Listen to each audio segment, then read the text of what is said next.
देशाचे सर्वोच्च प्रचंड अशा या जनसागराच्या साक्षीने आपण आपले लाडके नेते नांदेड जिल्ह्याचे लोकप्रिय दिवंगत खासदार वसंतरावजी चव्हाण साहेब यांना अखेरचा निरोप देत आहोत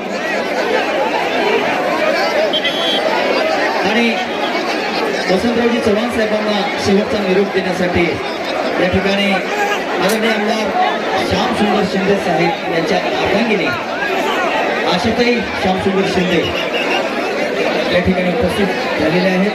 आदरणीय आमदार श्यामसुंदर शिंदे साहेब हेही या ठिकाणी दिवंगत खासदार वसंतरावजी चव्हाण साहेबांना शेवटचा निरोप देण्यासाठी इथे उपस्थित आहेत। माजी खासदार प्रतापराव पाटील चिखलीकर साहेब हेही आदरणीय वसंतरावजी चव्हाण साहेबांना शेवटचा निरोप देण्यासाठी या ठिकाणी उपस्थित आहेत। तीन झोनमध्ये कृपया कोणी येऊ नये। यामध्ये केवळ चव्हाण कुटुंबीय आणि इतर जी महत्वाची व्यक्ती आहेत आणि चव्हाण कुटुंबियांच्या ज्या पायलेकी आहेत कृपया